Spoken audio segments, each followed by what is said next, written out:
Good morning, good morning. I'm just sitting here, sipping on a coffee, about a half an hour till I head into work. I wanted to share some leadership advice that I took from the military side to the civilian side. And this pretty much translates through every part of your life. Leadership and training involves a lot of discipline. It's hard for me to separate military discipline from my work-life discipline right now. Not everybody holds the same values that I once did, or that people in the military once did or still do.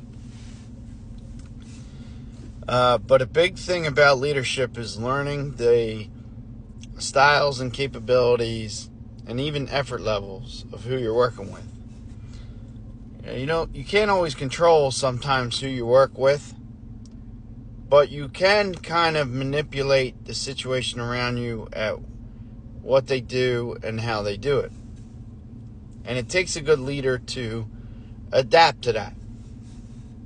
Even in the military, bigger tasks, such as special forces, definitely required a lot more discipline than tasks like what I did, which was some engineering, and vertical construction, or even combat engineering tasks. However, combat engineering tasks, in my case, required a lot more discipline than the construction side of it. But when you were in combat areas,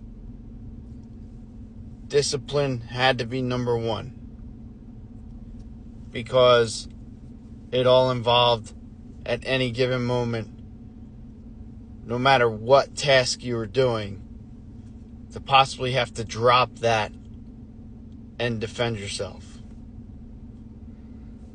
So there's a lot of complexities to a leadership position and how you're dealing with your subordinates. As a civilian, that level of intensity can be dialed down, and that's not always easy for me to do.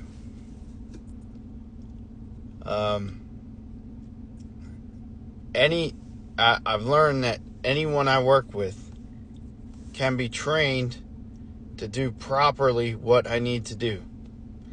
It's just a matter of relating the material to what they need to do and learning their particular style and capabilities.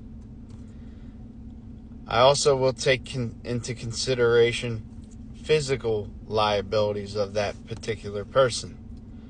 I'm not going to give a shorter person something that's required for someone who's super tall without specific equipment.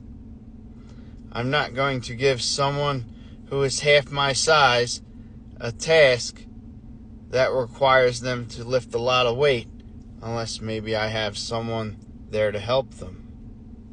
And if they do have to do a task on their own that involves a lot of weight, get them the proper equipment.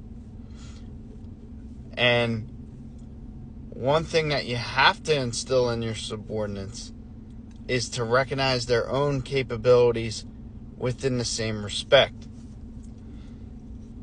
If I give someone a task and it becomes too difficult for them for whatever reason, I expect them to have the discipline and integrity to let me know that they need the equipment if I'm unaware that they don't have it. So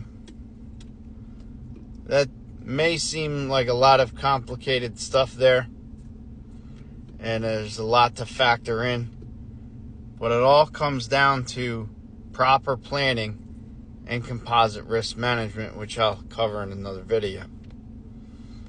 I hope everyone got the gist of what I was saying. God bless everybody. Have a good day. Happy holidays.